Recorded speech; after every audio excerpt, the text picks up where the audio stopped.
All right. Welcome back to the High Value Man Conversation. This is episode 23 in the house. And this is an episode where we're talking about specifically tactical and practical. But we want to start out with a quote. You're only seeing the forest and you're not seeing the trees. Is that right? No. I mean, that's a quote now that you said it. Yeah, it is a quote. Misquoted. You can't see the forest through the trees. Yeah. You can't see the forest through the trees. And so we've all been here before. You're in a funk. You're in a problem. We're going to talk about business today, but maybe you're in your business. You lose some market share. A key employee quits. You're struggling in a domain. A loan doesn't go through. Like any problem, that you can focus on your business. And that problem becomes amplified. Bigger. And so you're stuck not being able to see the big picture because you're focused on the small picture. Yeah. And the frustration that builds behind that and the vicious cycle that so many men get into. Yes. They just keep focusing on that same problem. Yeah, I love that. It takes me back to our Mount Massive hike last year that we went on. And it was my first time doing a significant type hike like that. And so we go into Mount Massive, and you start at 10,000 feet, so you can't really breathe anyway with that because of your base camp was pretty low. But we go into this hike, and there's gargantuan trees, and so you have to literally hike by trail map. And so we had to enter it in on data. So we had our smartwatches were telling us where to go, even though there was trails. There were so many trails you would get lost. And so you had to follow our pre-plan to get up this mountain. And I didn't even know at that time, Aaron, that trees only grow to a certain height on a mountain. It just never clicked to me why that was a deal. Like you have tree lines, so like 12,500 feet or so up the side of a mountain, you'll go from thick, dense forest to literally no trees at all, and then you can start to see the summit afterwards. And so as we're going through this, it's like 12 and a half hours into this hike, and we're beat by that point. But our map says we're a long way from getting to our final destination. That it wasn't until we crossed over that height where we went from dense forest to no trees left at all, that we finally got to see our destination, which was the summit. And so we still had another 3.5 to 4 hours after that. But going through the forest, we couldn't see the mountain, couldn't see the direction we were going in. We had to fully rely on our data, just going, okay, I'm going to trust this thing. And then lo and behold, once the trees went away, then we could see our destination and really go, okay, like now I can see this. Now I can see us finishing this hike. It's a monumental trip, and lots of lessons learned on the trip. Yeah, and that's powerful. It's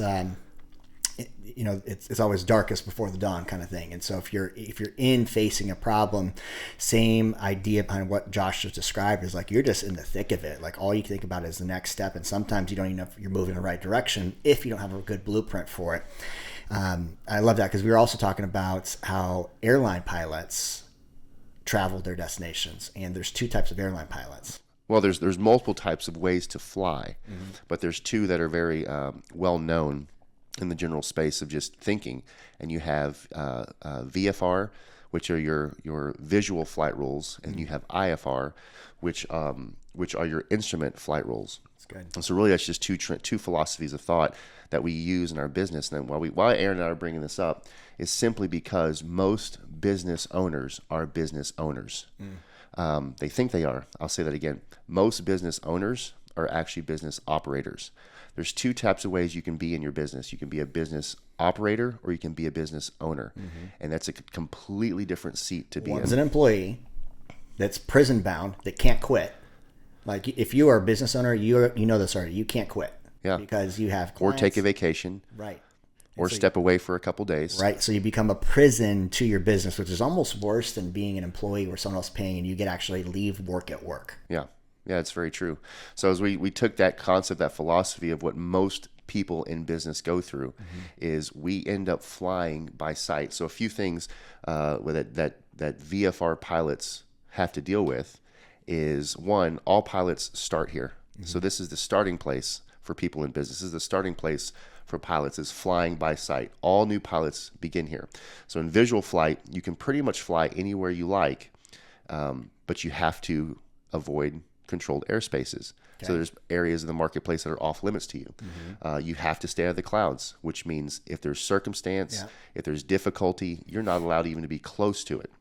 And you have to abide by a certain cloud clearance requirement when flying VFR, depending on the airspace you're in. So you have to maintain continuous ability to fly visually. You cannot operate in the clouds or in low visibility. So if weather comes or a certain circumstance comes up, you automatically have to change your flight plan and fly around it and stay at least 2,000 feet outside of the circumstance, which means if you want to go from point A to point B, you've now started doing a really long route. You've now started doing this, and you're likely going to run out of fuel before you actually get there. It's a pretty wild way to think that VFR pilots have such limitations on them. An example of VFR pilot, and it brings me back to my time when I was working with Bedros. Crop duster versus a fighter jet.